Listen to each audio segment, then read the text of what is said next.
Situemos ahora estas partes constituyentes en el tiempo y en el espacio. Presente. 1. Cuerpo físico. Lo concreto.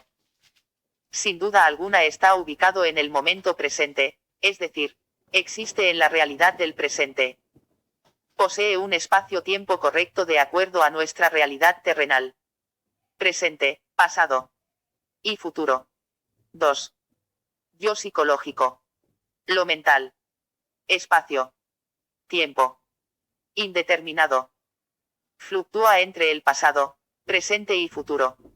Lo que es, ha sido y será. 3. Espíritu. Lo energético puro. Espacio. Tiempo. Infinito. Cósmico. En el cosmos existen infinitas formas de vida, las cuales deben regirse por las realidades absolutas del universo. Sin embargo, dentro de estas realidades absolutas existen verdades temporales o relativas, las cuales son degradaciones de lo absoluto en una infinita escala de niveles, cada uno de los cuales tiene leyes absolutas y relativas. En nuestra calidad de Homo sapiens vivimos en la realidad del mundo que ya conocemos, es decir, cuerpo material y tiempo terrestre. Si viviéramos en un distante planeta, tal vez tendríamos un cuerpo etérico o gaseoso, y un tiempo adecuado al planeta donde existimos. Por lo tanto, nuestra realidad primordial, como sapiens, es el mundo material del planeta Tierra, regido por un tiempo terrestre, medido por relojes terrestres. Esa es nuestra realidad concreta, en lo que a nuestra vida en un cuerpo biológico se refiere. Si hemos seguido atentamente el desarrollo de este tema, llegaremos a las siguientes conclusiones. 1. Nuestro cuerpo físico vive ajustado a la absoluta realidad de las condiciones vitales que rigen nuestra existencia. El tiempo terrestre transcurre para él de acuerdo a las pautas del reloj. 2. Nuestro yo psicológico es un abanico abierto hacia el pasado, presente y futuro. Jamás está completamente en el presente, ni en el pasado, ni en el futuro. Con respecto al tiempo, es disidente del cuerpo físico, es decir, tiene una diferente ubicación en el tiempo. 3. Nuestro espíritu vive en un tiempo cósmico, pero él mismo está más allá del tiempo. Es el que es, el que ha sido, y el que eternamente será. Nuestra incapacidad de ser espirituales reside en el hecho de que nuestro espíritu y nuestro cuerpo no coinciden en el tiempo, por lo cual no puede haber una comunicación entre ellos. Para hacer coincidir nuestro espíritu y cuerpo existen dos métodos básicos. A es igual a el caos. B es igual a el orden. En ambos sistemas se necesita de un mediador o intermediario que sirva de contacto entre cuerpo y espíritu. En el caso A, el sujeto emplea el subconsciente en el cual coexiste el pasado, el presente y el futuro para unirse a lo espiritual. Se le llama el caos porque se produce una desorientación en el tiempo y en el espacio que puede afectar las condiciones materiales de vida del sujeto, pero que aumenta sus luces espirituales. En el caso B, del orden, se crea por medio de la teurgia un mediador artificial, no subconsciente, sino superconsciente. Más adelante nos extenderemos en este caso. Se trata, por cualquiera de los dos medios, de llevar al espíritu a la realidad temporal del cuerpo físico, ya que no puede hacerse a la inversa. Para dilucidar el misterio del ser, el estudiante debe adentrarse acuciosamente en los conceptos que equivalen al ser y al no ser, es decir, que podemos identificarnos con dichos estados. El ser corresponde, por supuesto, a la realidad, y el no ser a la fantasía. Expresado de otra manera, todo lo fantástico en el sentido de fantasía ilusoria no es, ya que corresponde solamente a una visión subjetiva del individuo. Por el contrario, la realidad es, ya que equivale a la contemplación objetiva de un fenómeno que existe separadamente del sujeto externo, o bien, a un fenómeno interno, pero perfectamente estudiado, comprobado y delimitado. Resulta abismante el observar hasta qué punto el ser humano vive en un mundo personal subjetivo puramente fantástico e ilusorio, sin llegar jamás a encontrarse con la realidad concreta y objetiva. Esto se explica por lo que ya hemos hablado en torno al sueño, ya que cada persona tiene un mundo de sueños o fantasías personales que corresponden a sus deseos y temores. Es así, como en cierta medida, cada persona vive en su propio mundo fantástico, fabricado imaginativamente de acuerdo a sus necesidades inconscientes. Existe una clave absoluta que nos proporciona un punto de referencia para comprender el misterio del ser, y esta clave se expresa en el siguiente concepto hermético: la única realidad es la del momento presente, no existe pasado ni futuro, ambos son ilusorios, el pasado existió y el futuro existirá. ¿Qué es el presente? El presente es el punto exacto de unión entre el pasado y el futuro. Si logramos comprender que la única realidad es la del momento presente, llegaremos hasta el fondo del misterio del ser y el no ser. La vida está compuesta por una naturaleza real, absoluta e implacable, por el sueño y por el tiempo. En esa vida nos encontramos con módulos de fantasía y módulos de realidad. Cada módulo está siempre compuesto de tres elementos: el tiempo, el espacio, y la persona. Según cómo se combinen estos tres elementos, el sujeto es, o no es. Con el fin de entender esto nos construiremos la siguiente imagen del mundo. 1. Un espacio aparentemente inmutable e inmóvil. 2. Una wincha tal como la cinta de una computadora. Esta cinta está dividida en espacios, o graduada como una cinta métrica. Cada grado corresponde a un segundo, y este sistema se mueve sobre el espacio inmóvil a la velocidad de 1 grado por segundo.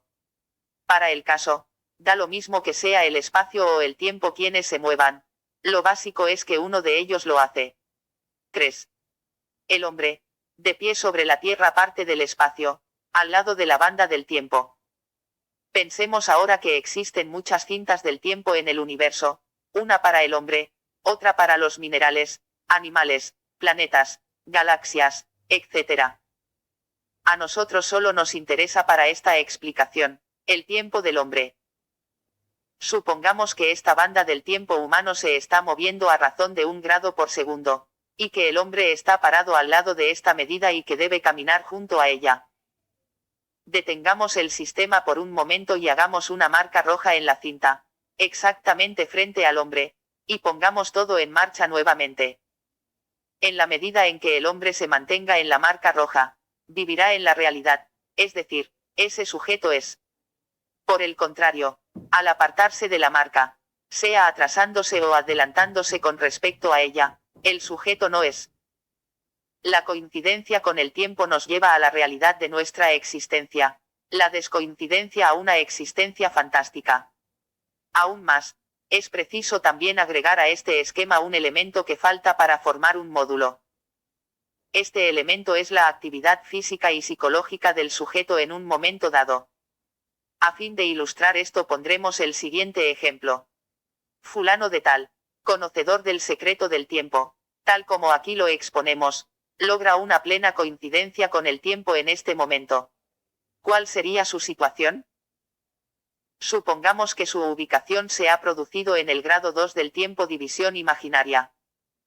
En este grado 2 son las 3 de la tarde y 42 segundos, y nuestro sujeto experimental se encuentra en su oficina, ubicada en el centro de la ciudad.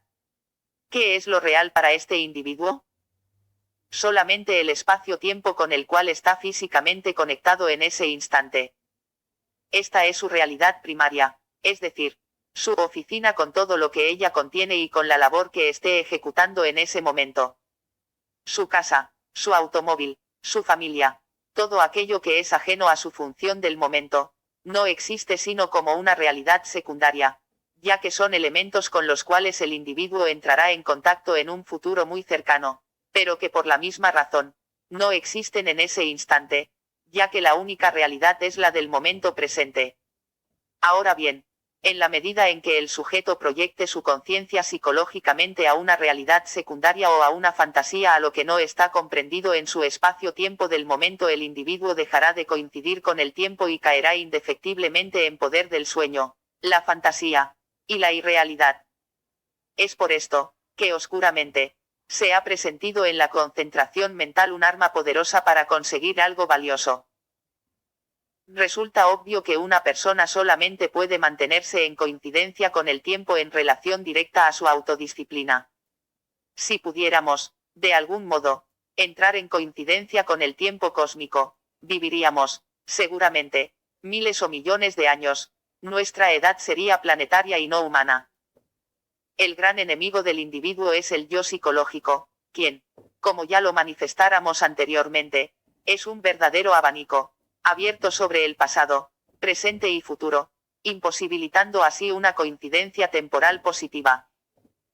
La imaginación del sujeto lo hace proyectar su conciencia fuera del momento presente, viviendo así una existencia irreal y fantástica, no existiendo. Debemos entender que si un hombre vive en otro tiempo, no es, en el tiempo presente. Es preciso añadir algo tremendamente importante, y es el hecho de que al existir coincidencia en el tiempo, es decir, al ubicarse en la realidad del momento presente, se consigue la manifestación del espíritu en el cerebro, logrando así ser espirituales. El secreto de la espiritualidad es por lo tanto el misterio del tiempo y de su acción en el ser humano. Para el hermetista las personas tienen dos edades. 1. La edad cronológica. 2. La edad real. La edad cronológica es la que todos conocemos. La edad real es la suma de todos los pequeños momentos en los cuales el espíritu se manifestó en el cerebro, y por lo tanto, tuvo acceso a la realidad material concreta. Por diversos motivos, algunos accidentales y otros imputables al individuo mismo, el espíritu tiene algunas manifestaciones corporales. Sin embargo, son tan raras y breves en la generalidad de las personas, que la edad real de un sujeto de 40 años cronológicos puede ser de apenas 3 meses, semanas, días, e inclusive horas. Esta edad real la obtenemos sumando los espacios de tiempo en los cuales se manifestó el espíritu, momentos en los que el sujeto adquiere, a pesar de su brevedad, una amplificación y elevación de su conciencia. Esto nos revela parte de los métodos usados por los hermetistas en el desarrollo espiritual de los estudiantes, ya que al conseguir manifestar el espíritu y mantener esta condición, se produce inevitablemente un proceso de verdadera evolución. Sin embargo, este es un proceso largo y doloroso, ya que involucra la transubstanciación del verbo, es decir, que el verbo o espíritu, se convierta en carne y sangre.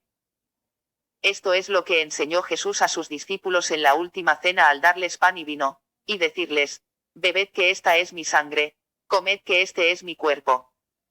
Muy pocos aceptarían que esta afirmación fue literal y no simbólica. La mayoría, no se dará cuenta de todo lo que aquí se dice, a pesar de la simpleza de nuestro lenguaje. Escribimos para una minoría, pero en el lenguaje de las mayorías, a fin de que todos tengan una oportunidad. Un módulo de realidad está compuesto por los siguientes elementos. 1. El sujeto en el espacio-tiempo correcto. 2.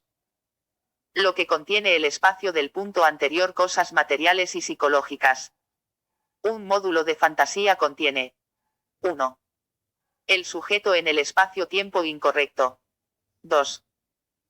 Las cosas materiales e inmateriales que contienen el espacio anterior. Resulta innecesario agregar que los módulos de realidad constituyen una rara excepción. La mayor parte de las personas viven casi permanentemente enredadas en la telaraña de la fantasía y el sueño, los cuales roban al sujeto sus mejores posibilidades de alcanzar una verdadera conciencia y una real felicidad. Aun cuando estos fenómenos se expongan claramente y se advierta a la gente de este peligro, solo una pequeña minoría comprenderá su precaria situación.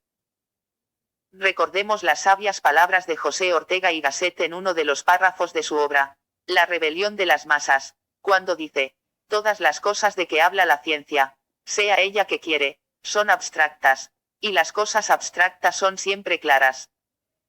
De suerte que la claridad de la ciencia no está tanto en la cabeza de los que la hacen como en las cosas de que hablan. Lo esencialmente confuso, intrincado, es la realidad vital concreta, que es siempre única. El que sea capaz de orientarse con precisión en ella, el que vislumbre bajo el caos que presenta toda situación vital la anatomía secreta del instante, en suma, el que no se pierda en la vida, Ese es de verdad una cabeza clara. Observad a los que os rodean y veréis cómo avanzan perdidos por la vida. Van como sonámbulos dentro de su buena o mala suerte, sin tener la más ligera sospecha de lo que les pasa. Los oiréis hablar en fórmulas taxativas sobre sí mismos y sobre su contorno, lo cual indicaría que poseen ideas sobre todo ello. Pero si analizáis someramente esas ideas, notaréis que no reflejan mucho ni poco la realidad a que parecen referirse, y si ahondáis más en el análisis, hallaréis que ni siquiera pretenden ajustarse a tal realidad. Todo lo contrario, el individuo trata con ellas de interceptar su propia visión de lo real, de su vida misma. Porque la vida es por lo pronto un caos donde uno está perdido. El hombre lo sospecha, pero le aterra encontrarse cara a cara con esa terrible realidad y procura ocultarla con un telón fantasmagórico, donde todo está muy claro. Le trae sin cuidado que sus ideas no sean verdaderas, las emplea como trincheras para defenderse de su vida, como aspavientos para ahuyentar la realidad. El hombre de cabeza clara es el que se libra de esas ideas fantasmagóricas y mira de frente a la vida, y se hace cargo de que todo en ella es problemático, y se siente perdido. Como esto es la pura verdad, a saber, que vivir es sentirse perdido, el que lo acepta ya ha empezado a encontrarse, ya ha comenzado a descubrir su auténtica realidad, ya está en lo firme. Instintivamente, lo mismo que el náufrago, buscará algo a que agarrarse, y esa mirada trágica, perentoria, absolutamente veraz, porque se trata de salvarse, le hará ordenar el caos de su vida. Estas son las únicas ideas verdaderas, las ideas de los náufragos. Lo demás es retórica, postura, íntima farsa. El que no se siente de verdad perdido se pierde inexorablemente, es decir, no se encuentra jamás, no topa nunca con la propia realidad. Esto es cierto en todos los órdenes, aún en la ciencia, no obstante ser la ciencia de suyo una huida de la vida. La mayor parte de los hombres de ciencia se han dedicado a ella por terror a enfrentarse con la vida. No son cabezas claras, de aquí su notoria torpeza ante cualquier situación concreta. Nuestras ideas científicas valen en la medida en que nos hayamos sentido perdidos en una cuestión en que hayamos visto bien su carácter problemático y comprendamos que no debemos apoyarnos en ideas recibidas, en recetas, en lemas ni en vocablos. El que descubre una nueva verdad científica tuvo antes que triturar casi todo lo que había aprendido, y llegar a esa nueva verdad con las manos sangrientas por haber yugulado innumerables lugares comunes. En forma brillante, aunque a modo profano y no hermético, Ortega y Gasset expone lo difícil que resulta encontrar cabezas claras, como él las llama, ya que los hombres se pierden tras la superficialidad de su propio pensamiento y fantasía, sin llegar jamás a encontrar la realidad de la vida. El sujeto común y cualquiera, no llega nunca a sospechar la magnitud de su extravío en el mundo que lo acoge, ya que su prójimo carece tanto o más de orientación que él mismo.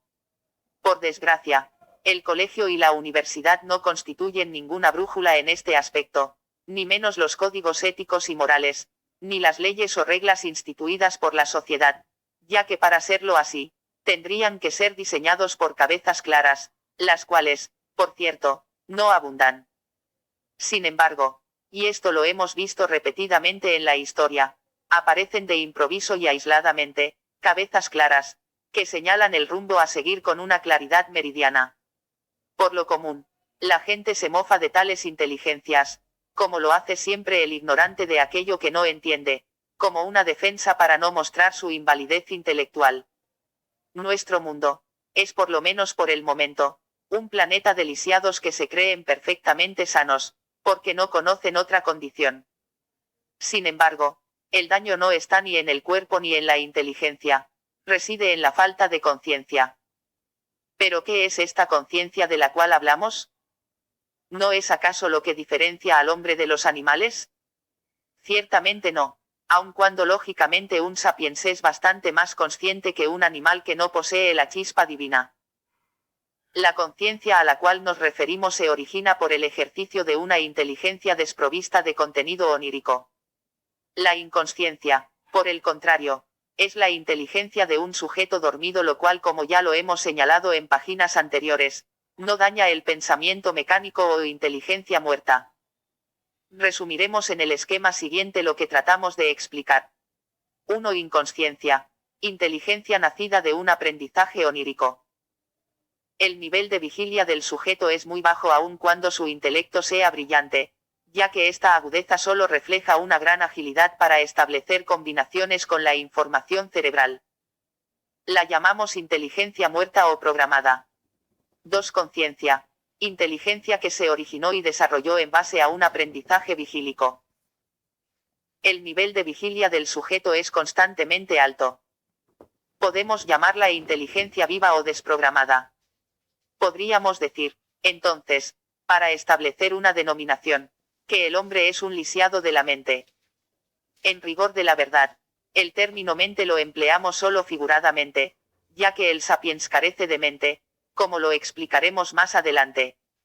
No obstante, establecemos así, con la expresión lisiado de la mente, la carencia e inoperancia absoluta o invalidez de la mente, a la cual, herméticamente hablando, consideramos como la facultad superior del ser humano, la cual posee solo en estado latente. El significado de algunas palabras en el hermetismo es sensiblemente diferente del usual. Debido a la falta de un estado de vigilia superior, el planeta Tierra es un pequeño infierno, donde por gracia divina o maldad infernal, el sujeto no advierte ni valora su precaria condición ni la oscuridad de su conciencia. Como verdadero insano, cada sapiens, a similitud de Don Quijote, el hidalgo castellano, arremete lanza en ristre contra sus particulares molinos de viento. Así, combate tras combate, la juventud se pierde, las ilusiones mueren, la pureza se marchita, y se desvanecen gradualmente los últimos resplandores de lucidez. Si fuéramos dioses perversos o expoliadores inmorales, no podríamos idear nada mejor para hacer trabajar tranquilos a un grupo de esclavos que hacerles creer por medio de hipnosis colectiva que son felices e importantes. Contaríamos con perfectos autómatas de protoplasma que laborarían incansablemente produciendo aquello que a nosotros nos interesara. Por añadidura, estos robots se fabricarían y mantendrían a sí mismos. Se argumentará que el sapiens, a diferencia de otras especies, siembra, produce y labora solo para sí mismo y no para otros seres. Esto es efectivo en lo que se refiere a los productos y materiales que el sapiens emplea para su propia manutención. Ninguna especie no humana roba al sapiens el producto material de sus esfuerzos. No ocurre lo mismo, en cambio, con los frutos sutiles producidos por el árbol humano sistema nervioso en su existencia cotidiana. Estos son rápidamente cosechados por ciertos seres que se encuentran en una escala evolutiva mucho más alta que el ser humano, verdaderos dioses del espacio, que profitan del esfuerzo humano, pero que a la vez cumplen ciertas funciones cósmicas, es decir, ocupan un importante puesto en la economía universal. Ya los hemos mencionado anteriormente, llamándolos los arcontes del destino. También podríamos referirnos a ellos como los dioses del zodíaco, ya que son los que dirigen y regulan la existencia humana en este planeta. Cuando se habla de una verdadera astrología, esto se refiere, no a las irradiaciones de un planeta determinado, sino a la influencia de los dioses zodiacales, cada uno de los cuales son 72 en total, tiene características personales y definidas, influyendo de un modo peculiar sobre las personas a quienes controla. Todos los habitantes de la Tierra están bajo el gobierno de alguno o de varios de estos dioses, quienes disponen, modelan y dirigen los destinos de la humanidad, pero no así el destino del hermetista, quien alcanza, en un momento dado, su autonomía vital, desligándose del mandato de los arcontes. Los arcontes del destino son seres temibles, no porque sean malos, sino por su severidad fría e inexorable en la manipulación del sapiens. Si tuviéramos que establecer un símbolo para ellos, sin duda alguna los figuraríamos con un látigo en la mano, cilicio con el cual fustigan a la humanidad a fin de hacerla progresar, aun cuando esta evolución sea imperceptible en nuestro tiempo terrestre. Estos jueces ocultos provocan, por ejemplo, sin piedad alguna en sus corazones, una guerra mundial en la que mueren millones de personas. Para ellos, estos difuntos no tienen más valor que el asignado por el sapiens a los miles de animales que sacrifica diariamente para alimentarse. El sapiens en su lucha inclemente por la existencia, y en sus múltiples relaciones con el medio natural y social que lo circunda, experimenta inevitablemente toda suerte de tribulaciones, sufrimientos, decepciones, y experiencias diversas, tanto gratas como ingratas. Como consecuencia de esto, su aparato emocional y nervioso elabora ciertos elementos incorpóreos, pero de una extraordinaria potencia, los cuales abandonan el cuerpo humano en forma de vibraciones. Todo vibra. La materia es solo energía vibratoria que son emitidas por antenas incorporadas en la unidad biológica, las cuales se encuentran orientadas o sintonizadas con la frecuencia de los arcantes, quienes así cosechan esta fuerza. Y las utilizan con fines que no divulgaremos, volviendo a advertir, que de todos modos, cumplen una función cósmica. Es así como el sapiens es despojado inadvertidamente del producto más noble producido por él mismo, el destilado final de la experiencia humana, caldo en el cual está la sangre, el alma, y la vida misma del sujeto, ya que vivió para esto, sufrió, amó, gozó, trabajó, construyó, hizo la guerra, estudió, investigó, solamente para elaborar el caldo aurífero de su vida. Debemos comprender que el computador central solo existe en función de los arcontes del destino, como instrumento para el control de la especie sapiens. El objeto de la vida, el motivo por el cual el sapiens fue creado, no es para que goce de la vida en los jardines del Señor, sino para que sea un mero peón de sus viñedos, obrero tan perfecto que actúa como cultivador y cultivo al mismo tiempo.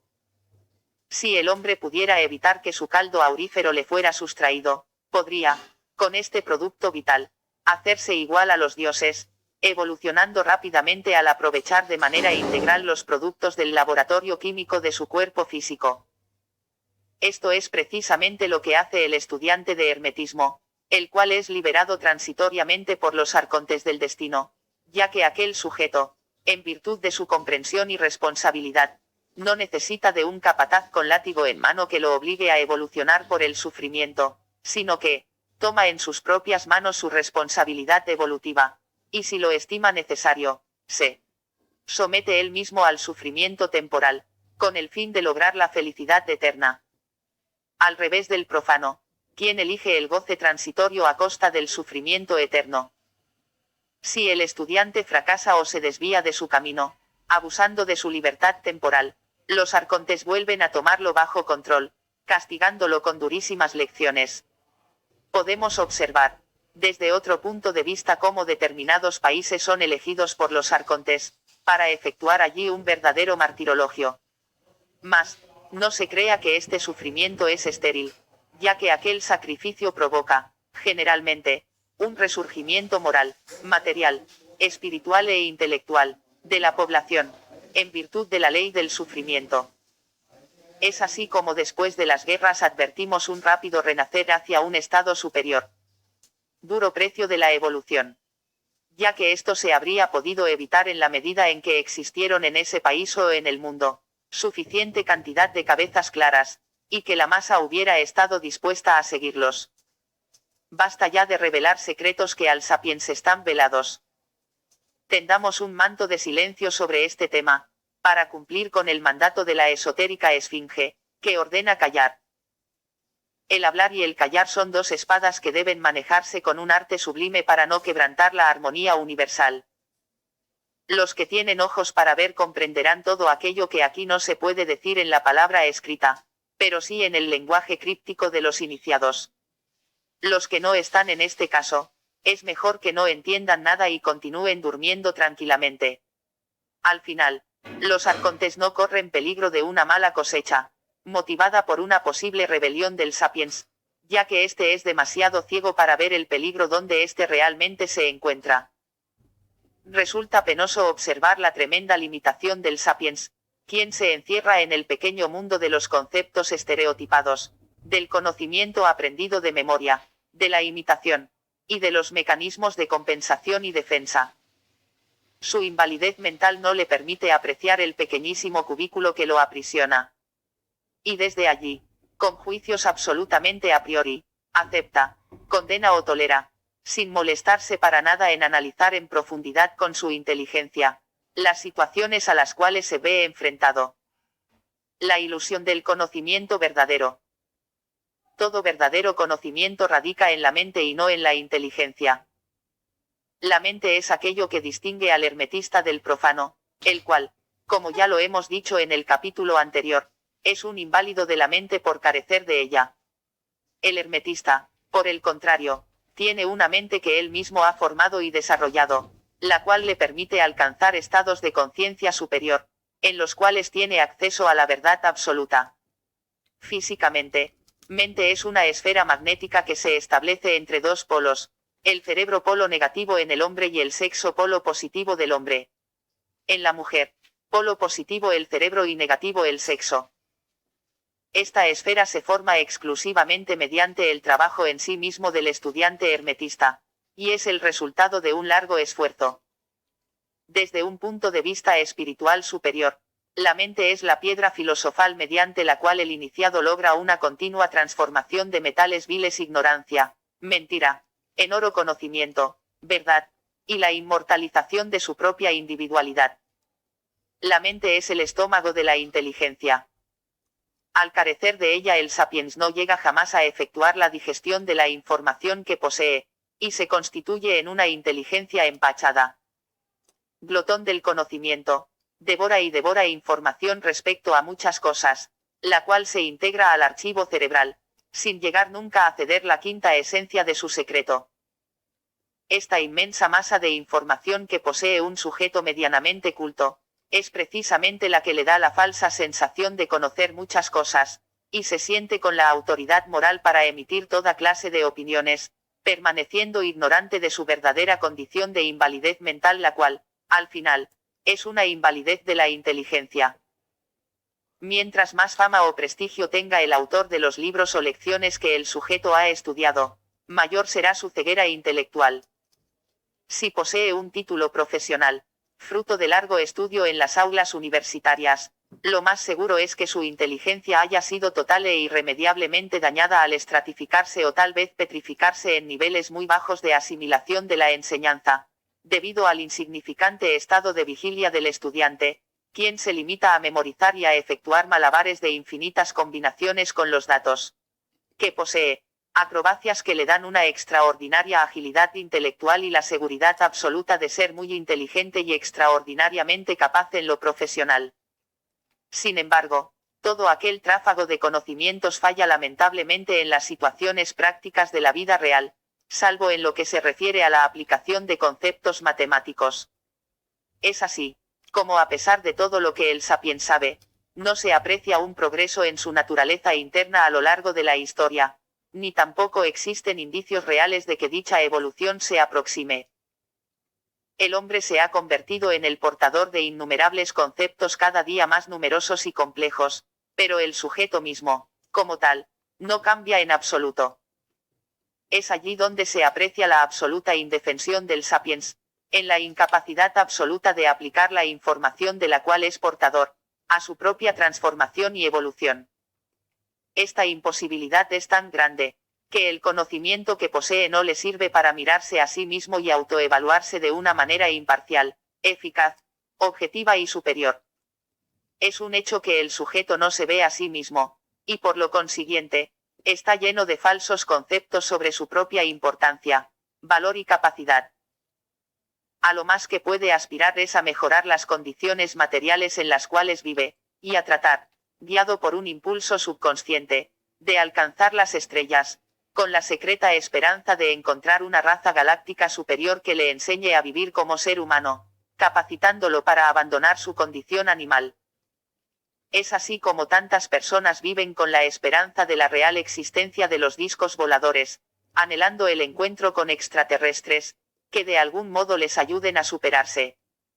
Como ocurre con todas las cosas de su vida, el sapiens se aferra a esperanzas lejanas o ilusiones fabricadas para eludir las posibilidades reales que tiene a su alcance.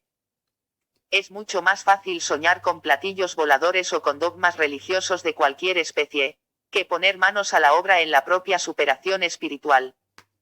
El sapiens es fundamentalmente haragán, y como tal busca siempre el camino más fácil y de menor esfuerzo. Le fascina la creencia simple y la fe ignorante, Se deslumbra por todo lo que puede significar tener algo sin esfuerzo, ya sea por obra y gracia del Espíritu Santo, o merced al azar. De esta manera, elabora todo tipo de sueños absurdos, subjetivos, ilógicos, y arbitrarios. No importa el contexto, con tal de aferrarse a ilusiones convenientes, tal como el náufrago se sujeta a una tabla de salvación. En busca de ese asidero, el frustrado se convierte a una fe religiosa y consigue de esta manera liberarse de un yo indeseable, es decir, satisfacer su pasión de renunciamiento individual, desintegrándose o fundiéndose en el movimiento de masas al que ha ingresado. A esto se refiere el gran filósofo y pensador Eric Hoffer cuando dice: la fe en una causa santa es con frecuencia un sustituto de la fe que hemos perdido en nosotros mismos. Con esta estrategia el sujeto se realiza plenamente como Aragán, ya que ni siquiera necesita pensar, solamente aceptar sin juicio ni análisis el dogma religioso al cual se ha adherido. Solamente los que se esfuerzan más allá del deber y la necesidad no son haraganes. Generalmente las personas viven soñando con algún acontecimiento futuro que cambiará radicalmente sus vidas. Puede ser la expectativa de un golpe de suerte que los convierta en millonarios, el encuentro con un gran amor, o el advenimiento de fuerzas o causas superiores que modelen su destino de una manera más feliz. Esta ilusión futura, de más está decirlo, estropea o anula todo intento presente y real de conseguir por medio del esfuerzo metódico y sostenido aquello que el sujeto anhela. El sapiens es en verdad un Aragán profesional, principalmente en lo que se refiere a su actividad cerebral, y de acuerdo a esta conducta, se dopa asiduamente con la droga del sueño. Esta droga existe, químicamente hablando, pero solo en el interior del organismo humano, donde provoca el sueño sonambúlico. Resulta indudable que esta pereza se extiende al ámbito de la inteligencia, y que nadie quiere complicarse la vida pensando en cosas difíciles. Es más cómodo seguir aquellas ideas que mejor justifiquen el temperamento o manera de ser del individuo. Es decir, por ejemplo, si una persona es irresponsable, se entregará fervientemente a cualquier movimiento religioso o político que lo libere de toda responsabilidad, por el mecanismo de la entrega incondicional a un poder divino superior, a una muchedumbre psicológica en la cual nadie es responsable de nada, porque es anónima. Un sujeto cobarde elegirá un movimiento que lo prive de la mayor cantidad posible de experiencias vitales que involucren un peligro para la tranquilidad del cuerpo o de la inteligencia. Bajo el impulso de la pereza intelectual, el sapiens procura llenar su cerebro rápidamente con la mayor cantidad posible de información, la cual trata de memorizar lo más exactamente posible. De este modo aspira a tener soluciones prefabricadas para todas aquellas situaciones que se le presenten en su vida, argumentos a los cuales recurrir en forma relámpago sin molestarse en analizar el problema o conflicto al cual se vea enfrentado. Con este fin, absorbe rápida y superficialmente todo lo que estudia o aprende, llevándose a cabo el proceso que hemos denominado aprendizaje onírico. Aprendizaje en un bajísimo estado de vigilia, es nulo desde el punto de vista de la verdad esencial. El sujeto, en esta condición, otorga gran importancia al prestigio de la fuente que emana la información que él recibe. Mientras mayor sea este prestigio, ya sea de un profesor, un escritor, o una institución, más ciegamente aceptará el estudiante los conceptos vertidos, sin molestarse en analizarlos en profundidad. También, siguiendo la misma norma, imitará las pautas de conducta de personajes famosos a quienes admire, y hará suya la ideología de aquellos individuos.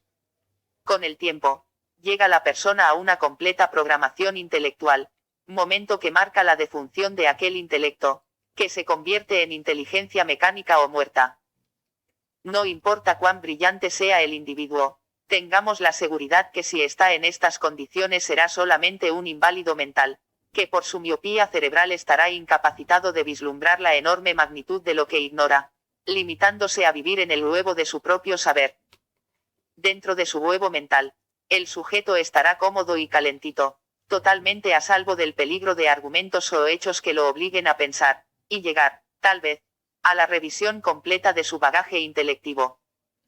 Este hombre formó ya sus mecanismos de adaptación y defensa, y se arraiga ciegamente en los conceptos que conoce y domina, los cuales constituyen su árbol cultural. En todo momento de su existencia en que este sujeto se encuentre con fenómenos, teorías, o conocimientos no archivados en su depósito cultural, los rebatirá ardorosamente si contrarían lo que él conoce, o simplemente los descalificará si le son desconocidos. Si en alguna oportunidad toma conocimiento de hechos o argumentos novedosos o sorprendentes, se sentirá amenazado psicológicamente, en especial, si están en pugna con sus intereses y principios. Sabemos que la personalidad psicológica se integra en todos más amplios a partir de unidades separadas de comportamiento. En la práctica, todas las experiencias del individuo debieran integrarse debidamente a la personalidad. Sin embargo, ocurre en la personalidad el mismo fenómeno que ya señalábamos en la inteligencia, es decir, que existe una diferencia muy significativa entre experiencia integrada y experiencia asimilada. La gente aprende mucho menos de lo que se cree de sus experiencias, ya que éstas, muy frecuentemente se integran a la personalidad bajo la forma de clichés y vacíos símbolos estereotipados, que no aportan a la conciencia del individuo una lección provechosa. Más bien, se fijan como esquemas huecos de conducta, los cuales se siguen ciegamente, sin un verdadero discernimiento.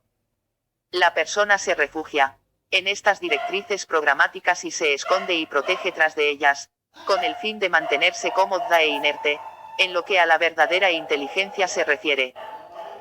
A este conjunto de circuitos de protección y mantenimiento, lo llamamos el huevo, para figurar el hecho de que allí el hombre mantiene intacto su infantilismo y falta de madurez, liberándose de experimentar choques traumáticos en su enfrentamiento con nuevas realidades y exigencias vitales. Es por esto que las personas, en forma automática, rechazan toda idea nueva que no esté contenida en sus esquemas cerebrales, por valiosa o noble que ésta sea, y a la inversa, aceptan a priori toda sugerencia, aparentemente acorde a sus pautas, por maligna que ésta sea a la luz de un examen más profundo. En verdad debemos concluir en que el arte del pensamiento ha sido olvidado por la humanidad si es que alguna vez lo ha tenido de manera general, y ha sido suplantado por el arte de la imitación y la memorización informativa. Es por esto que los hombres más sabios e ilustres, diestros en la solución de profundos problemas científicos, fracasan rotundamente al tratar de resolver dificultades de orden vital y práctico, como podría ser el arreglar conflictos personales de tipo emocional o entender y aconsejar sabiamente a sus hijos. La organización de la sociedad en instituciones de dirección y ayuda hace que en el mundo civilizado todo esté previsto, es decir, el Estado tiene una solución para todos, aun cuando nadie quede satisfecho con la ayuda estatal, por lo menos existe una solución, ya sea para problemas médicos, educacionales, jurídicos, etc. Todo está organizado de tal manera como para que resulte difícil que el individuo pueda enfrentarse a graves peligros, o tenga que salir, como el hombre prehistórico, a cazar su alimento. Hay soluciones tipo establecidas para todo. El sujeto sabe hoy día que puede pasar hambre, pero que es improbable que fallezca por inanición, lo cual era un fenómeno masivo en otras épocas.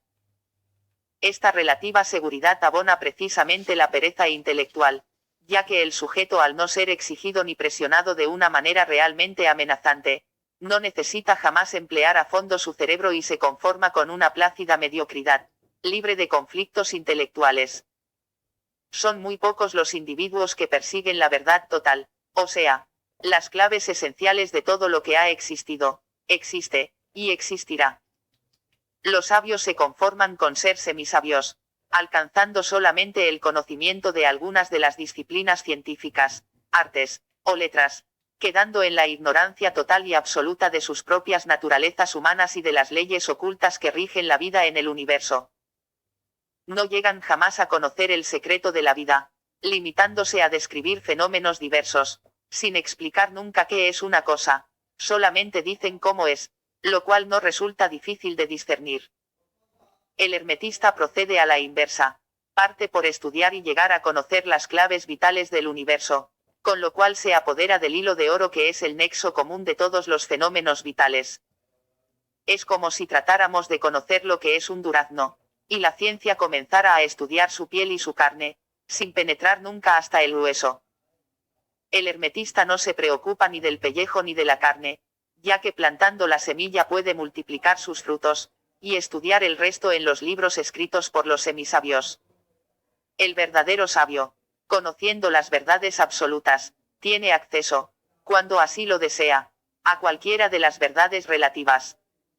Tal como los agnósticos, sostenemos que no puede producirse el conocimiento genuino, pero agregamos algo muy importante, que constituye el principio medular de la filosofía hermética, y es el hecho de que la imposibilidad de un genuino conocimiento se mantiene solo por las particulares condiciones de la conciencia del sapiens, y que si esas condiciones son alteradas y modificadas mediante técnicas herméticas, el entendimiento aparece en el individuo, y lo capacita gradualmente para llegar, con el tiempo, a un verdadero conocimiento. Así se ha formado la cofradía de los brujos, poseedores de la sabiduría que está más allá del bien y del mal, del conocimiento que trasciende toda polaridad y parcialidad por fuerza. Esta ciencia debe ser absolutamente imparcial e impersonal. El panorama conceptual del sapiens está constituido en gran parte por sus creencias, ya que cuando el hombre cree algo con suficiente seguridad, confiere a sus creencias la categoría de conocimientos, los cuales, la mayor parte de las veces son solo el reflejo de prejuicios, esperanzas, gustos o disgustos. Ingenuamente, muchos pensadores y hombres de ciencia cifran todas sus esperanzas para el mejoramiento de la raza humana, en un desarrollo mayor y masivo de la inteligencia del sapiens, creyendo así, que esto permitiría alcanzar una especie de paraíso en la Tierra. Estas personas, desconocedoras de la ciencia hermética, no se dan cuenta que una inteligencia al servicio de la bestia no puede aportar nada que en su última acepción sea realmente beneficioso para el hombre. En efecto, entre dos bestias, una estúpida y otra inteligente, ¿cuál es más peligrosa? Por supuesto, la más inteligente. La inteligencia sin conciencia conduce inevitablemente al caos al hombre, pero con la diferencia que lleva a un caos más completo, más sofisticado, aumentado y mejorado, en relación al trastorno provocado por cerebros mediocres. Cada individuo se desenvuelve en la maraña de su propia ceguera, buscando ardorosamente reforzar su posición y descalificar la de otros. Con horrenda frecuencia encontramos personas que predican argumentos absolutamente necios, irracionales y espurios, pero que están completa y sinceramente convencidas que tienen la verdad y que los demás están equivocados. Aún más, sufren tremendamente ante la incomprensión de la gente. En el fondo, lo que estos seres pretenden es obtener licencia y reconocimiento para sus ideas, y alcanzar en la vida la notoriedad o importancia que la naturaleza les ha negado. Muchos podrían argumentar que los hermetistas se creen dueños de la verdad. Desde ya y por anticipado, declaramos que nadie tiene el monopolio de la verdad, pero que somos los verdaderos poseedores del arte hermético, ya que éste nos pertenece por aristocracia espiritual, y no de sangre. La aristocracia espiritual empieza con el individuo y termina con él, y solamente se hereda de sí mismo, es decir, del personaje que uno mismo ha sido en encarnaciones anteriores. Hay personas que no creen en la reencarnación. A ellas les decimos que seguramente no reencarnarán, ya que no tienen nada dentro de ellas mismas que pueda sobrevivir a la muerte. Solo el karma dirá la última palabra, ya que aunque no reencarnen deberán pagar de algún modo sus deudas pendientes con la naturaleza. Resulta muy simple, a la manera del Aragán, descalificar el hermetismo sin tomarse el trabajo de estudiarlo y practicarlo, pero negarlo sin conocerlo en su verdadera dimensión, es simplemente criticar lo que se ignora. Resulta plenamente justificado reprochar a los que por simple fe aceptan una idea determinada, pero de la misma manera es lícito condenar a quienes rechazan sin análisis racional. Para ilustrar este proceder, tan común en la gente, usamos la palabra antife, y decimos que es perjudicial tener fe ciega, pero que tan malo como esto es tener una ciega antife, o sea una creencia irracional en lo opuesto de aquello que estamos examinando, lo cual, por cierto, nos impide toda imparcialidad, que es la base de una reflexión profunda y verdadera. Es así como muchos hombres son campeones de la fe o de la antife, pero carecen absolutamente de la verdadera inteligencia, la conciencia. Sostenemos fehacientemente que solo un cerebro en pleno estado de vigilia puede, en forma gradual, sentar las bases para que nazca una inteligencia superior, consciente y despierta, no programada, lo cual puede, en razón de su agudeza, tener acceso al genuino conocimiento. Afirmamos también que el conocimiento tiene muchos grados, y que para poder alcanzar lo superior se precisa de un proceso místico, pero no milagroso, sino de un misticismo lógico y natural. Con justicia podemos hablar de la iluminación, para referirnos a la plena clarificación de una inteligencia espiritualizada. Podemos decir con plena conciencia, que, el conocimiento genuino es algo prohibido para el sapiens, y que solamente se puede lograr cuando el individuo consigue la mutación de sapiens a hombre estelar, y adquiere así pleno derecho al saber. El sapiens debe conformarse con el saber relativo del semisabio, el que alumbra el mundo de la materia y oscurece el panorama interno, haciendo inútil la sapiencia del científico, ya que es la materia la que debe estar al servicio del hombre y no éste al servicio de aquella. Sin embargo, la realidad actual nos muestra, como ya lo hemos señalado anteriormente, un mundo deshumanizado, con remedos de hombres, que sirven incondicionalmente a la materia, la cual absorbe inclemente sus energías vitales. Existe una extraña simbiosis entre la materia y el sapiens, en el sentido de que ésta necesita tanto del sapiens como éste precisa de ella. En efecto, el sapiens tiene, a pesar de todo lo que ya hemos dicho, una notable diferencia con el animal puro, posee la chispa divina, lo cual lo coloca en un nivel más elevado que el animal. Por pequeña que sea la fuerza de la chispa divina en un individuo, esto provoca en él un trascendental fenómeno, posee la irradiación de la conciencia, aunque sea en escala microscópica. La conciencia es la energía irradiante de la chispa divina o esencia, y es una fuerza sutil que se desprende constantemente del hombre, tal como la luz y el calor son proyectados por el sol. De esta manera, una persona cualquiera emana de sí misma una energía similar al magnetismo animal, pero de condición divina, o expresándole de otra manera, dotado de alta vibración.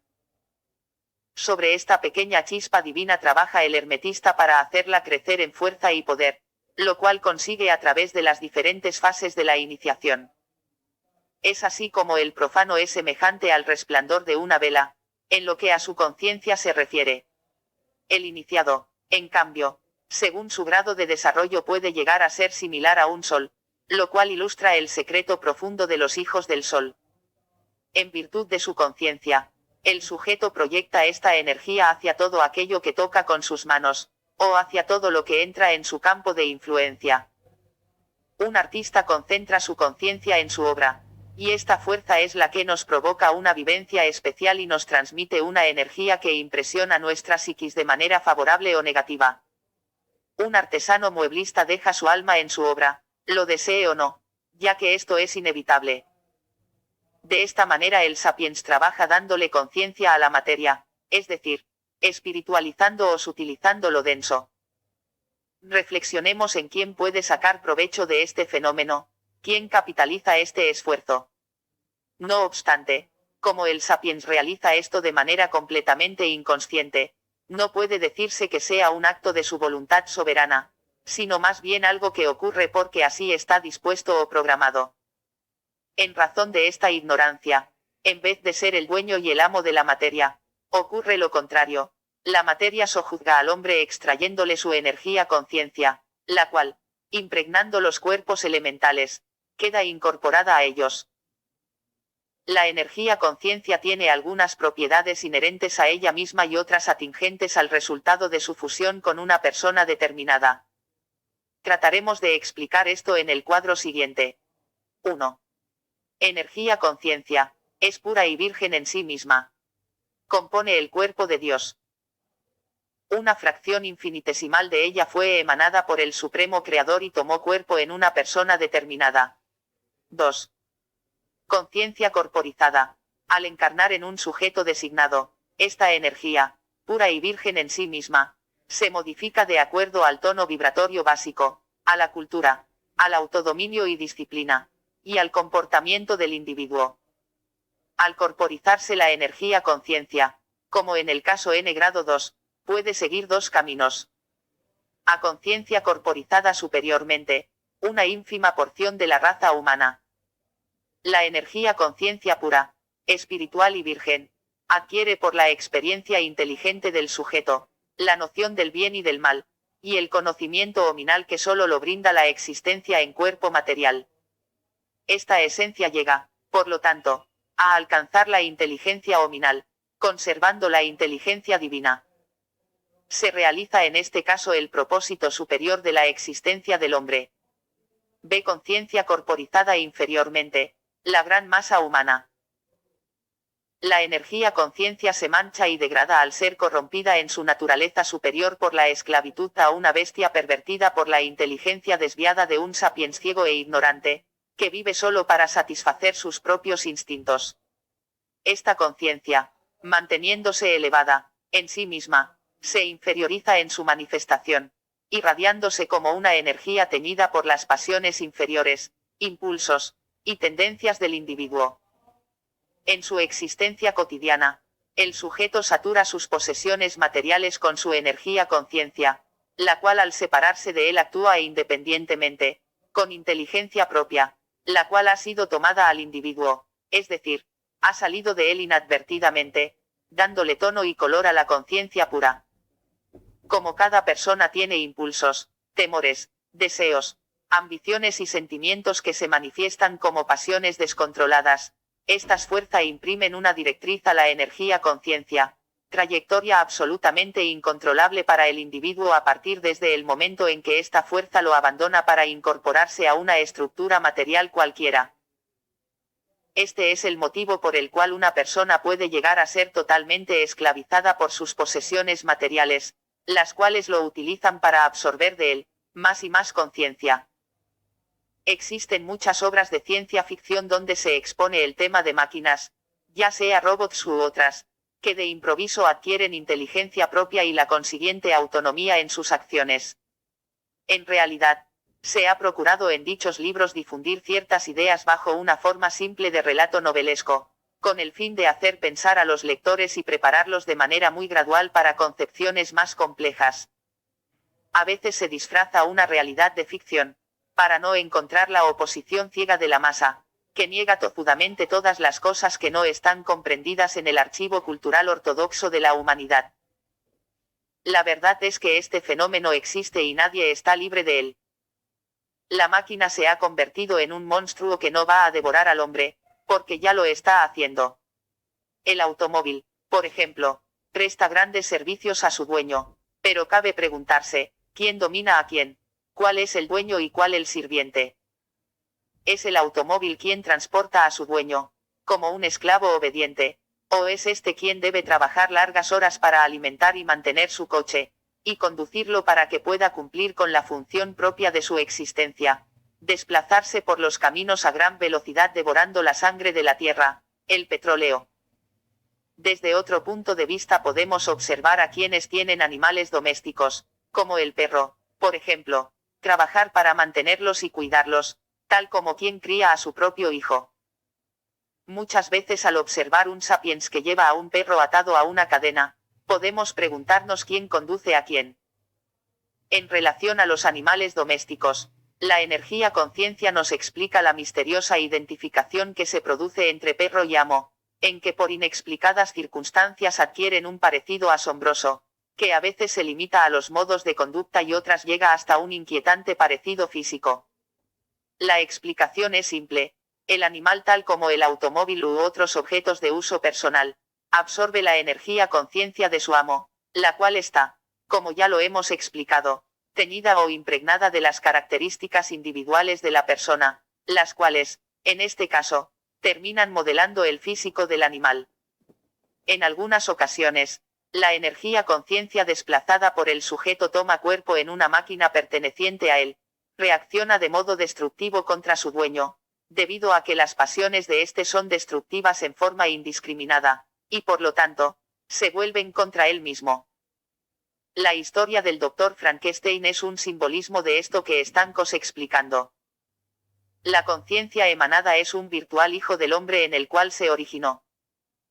Muchas veces hay personas que son destruidas por sus propias obras, y no por una reacción kármica de sus acciones, sino porque la fuerza de naturaleza pasional o destructiva que han generado procura, en su acción inconsciente, destruir a su propio padre. Algo muy parecido ocurre con los hijos carnales, que ya en su más temprana edad manifiestan todo tipo de mañas, berrinches, caprichos, o ataques de llanto histérico cuando no se satisfacen sus deseos inmediatamente. No podemos culpar a estas criaturas, ya que solo se limitan a dar salida a las taras que los padres han incorporado en ellos por la encarnación de su conciencia. Todos los defectos no dominados de los progenitores, todas las tendencias ocultas de tipo instintivo, toman cuerpo en los hijos. Es por esta causa que la Biblia dice que, los pecados de los padres los pagan los hijos. Posteriormente, los padres se encuentran con que no pueden dominar ni dirigir a sus hijos, sino que al revés, en muchos casos, ellos son quienes ejercen una verdadera tiranía sobre los autores de sus días. Con esta situación no hace más que repetirse un estado de cosas anterior, la imposibilidad de dominar las energías internas, las cuales se desbocan en forma de pasiones. Lo mismo ocurre ahora con los hijos, y en este caso la energía se revela desde otro cuerpo físico.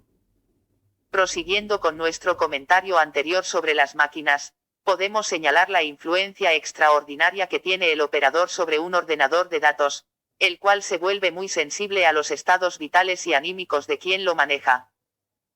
Esto ocurre porque la máquina se impregna con la energía conciencia del operador, la cual actúa con autonomía, pero siguiendo las directrices básicas de los estados vibratorios del sujeto.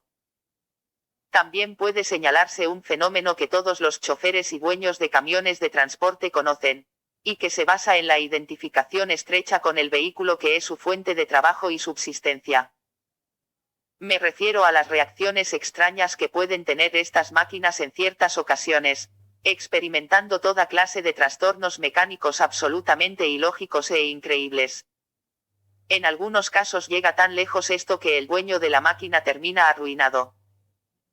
También se produce el caso de máquinas que han tenido un accidente o choque y que al cambiar de dueño o conductor, se repite el accidente con características casi idénticas. Es de sobra conocido el caso de las joyas malditas, que traen mala suerte a sus poseedores, hasta el punto de sufrir en forma inexorable, una muerte violenta. Todo esto se explica por el hijo invisible conciencia que habita en los objetos materiales, ente que fue creado por alguno de los poseedores del objeto, o tal vez por quien lo fabricó. Igualmente debemos hablar del conocido caso de las armas de fuego, en que por el hecho de haber causado una muerte, se convierten en peligrosas, ya que quedan impregnadas con las vibraciones de la tragedia y del causante del hecho. De aquí viene el dicho de que las armas las carga el diablo, ya que un revólver que tiene una vibración de muerte, despierta en su poseedor vibraciones similares por un proceso de inducción magnética. Así, casi sin darse cuenta puede hacer uso de su arma a la más leve provocación o perturbación emocional. Terminaremos, en relación a este tema, citando el caso de las plantas y flores, que como cualquiera puede comprobarlo, son extremadamente sensibles a la influencia de la conciencia del dueño, cuidador, o de quien esté frecuentemente en su cercanía. Cualquier persona que sienta amor por una planta o un árbol, y que le hable como quien se dirigiera a una persona, podrá comprobar un extraordinario aumento en la hermosura, salud y vitalidad del espécimen. Como todo este tema lo hemos desarrollado para explicar la imposibilidad del conocimiento genuino en las condiciones ordinarias de conciencia, queremos señalar el poder enorme que tiene la materia sobre el sapiens, ya que éste no puede emancipar su inteligencia de la influencia hipnótica de la materia, la cual lo afecta en su doble aspecto. 1. Por la proyección sobre el individuo de la energía masa. 2. Por la proyección sobre el individuo de la energía conciencia absorbida con anterioridad. La materia en sí, tiene una energía que le es propia, la cual irradia fuertemente, y afecta al hombre de una manera determinada. Atado a unas posesiones materiales, se vuelve impotente para discernir toda otra cosa que no sea la conservación y multiplicación de las propiedades o bienes que posee. Por otra parte, La materia corporal influye de manera decisiva sobre la inteligencia, agudizándola u opacándola. Si la materia del cuerpo mantiene una vibración baja y densa, la inteligencia decae inexorablemente.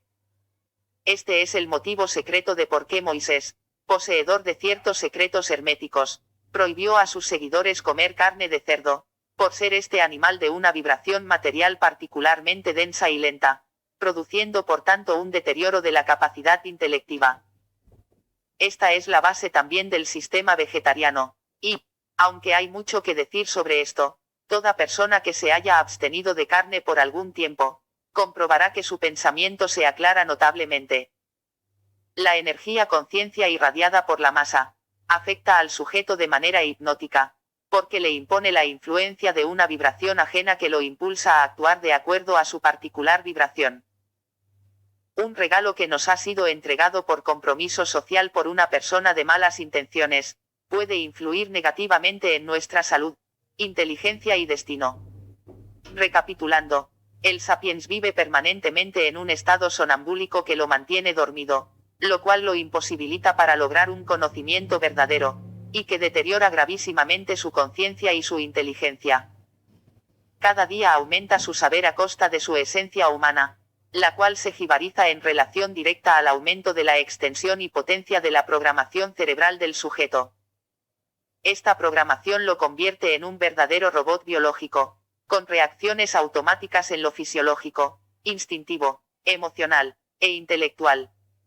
Las ideas, las opiniones, o los sentimientos del individuo, pierden toda validez humana, para transformarse en meros circuitos activados por influencias externas, las cuales se convierten en los elementos desencadenantes de las reacciones internas de la persona, mero resonador del concierto cultural y de la marea afectiva e instintiva de la humanidad. La ilusión de la libertad. Una de las más poderosas ilusiones del sapiens es aquella que tiene relación con el libre albedrío. Como una manera de rebelarse contra lo que hemos expresado en páginas anteriores, alguien podría argumentar que pese a quien pese, él hace lo que se le da la gana, y que esa libertad prueba realmente que no está sujeto a control de ninguna especie por fuerzas ajenas a su persona. Precisamente, una de las cosas que le da al sapiens una sensación de poder, es la ilusión de la libertad. Para demostrar esta libertad el adolescente se rebela contra las normas de conducta de la sociedad, creyendo que así prueba su autonomía, cuando en realidad lo único que consigue es someterse a sus propios impulsos inconscientes. Muchos enfoques se le ha dado a la libertad, y es así como se habla de libertad privada o personal, libertad pública, social, de acción, de palabra, de ideas, libertad moral, y libertad económica. En la realidad vital cotidiana se habla de una esclavitud económica, de la liberación femenina, de la opresión de clases inferiores por otras superiores, de la sujeción con respecto al miedo y la angustia, la dependencia de autoridades superiores, la subordinación de la juventud al mundo creado por sus mayores, y así muchos otros conceptos que sería largo enumerar. No nos interesa realizar un análisis filosófico ortodoxo, exponiendo lo que ya han dicho tantos pensadores en el pasado, sino una reflexión sobre la realidad vital del sapiens, y eso es lo que haremos. El sujeto cree en su autonomía personal por el hecho de que en cualquier momento puede, si así lo desea, romper violentamente con alguno de los lazos que lo aprisionan, sin que nadie pueda impedírselo. Le es posible, si lo quiere de esa manera, abandonar su trabajo que lo aprisiona y vivir, como un vagabundo, de la caridad ajena. O bien, abandonar esos estudios que son tan penosos y resignarse a buscar un empleo o vivir como sea posible. Si el individuo realiza alguno de estos hechos liberadores, sabe que tiene que pagar un precio por ello, pero considera que es barato en relación a lo que significa salirse con la suya. La mejor prueba de esta aparente autonomía puede discurrirla el lector, imaginando que en cualquier momento puede, por un acto volitivo, abandonar la lectura de este libro en forma definitiva. Todas estas reflexiones sugieren la posesión de una fuerza que podríamos llamar poder para hacer cosas, algo de lo cual se siente muy orgulloso el sapiens. La conciencia, la inteligencia, la voluntad y la libertad, constituyen el cuaternario mitológico de la raza humana, la cual considera estos dones como la enseña santa que marca su condición de seres humanos, y ni por un momento se les ocurre dudar de que efectivamente son los poseedores de estos atributos. Con el fin de ilustrar debidamente este capítulo sobre la libertad, formaremos un ternario junto con las palabras voluntad y deseo, ya que se encuentran íntimamente relacionadas con el tema que nos interesa. Antes de proseguir quiero advertir algo que resulta de interés extremo para aclarar el desarrollo de esta obra, y es el hecho de que este libro pretende alumbrar de manera clara y abierta, podríamos decir, de un modo casi antihermético, a todos los que aspiran a realizar algo de manera real y efectiva en el camino de su propia superación espiritual, y para esto es de vital importancia que el sujeto conozca a fondo su verdadera naturaleza interna y su real posición en la escala vital de valores. En la medida en que el sujeto esté lleno de ilusiones sobre sí mismo y con respecto a la vida, su realización espiritual se vuelve imposible, constituyéndose solamente en un hermoso sueño de una persona bien intencionada. El mundo está lleno de espejismos de esta clase, que al final resultan ser nada más que artificios que usen a la gente para evadirse de una realidad que le molesta. Ningún campo más propicio que el del esoterismo para abonar toda clase de fantasías de intelectos ansiosos de eludir la cruda realidad, ya que al enfrentarla, esta tiene la gran desventaja que exige al individuo todo tipo de sacrificios y esfuerzos para que él pueda lograr lo que se propone, y esto resulta ciertamente penoso y difícil.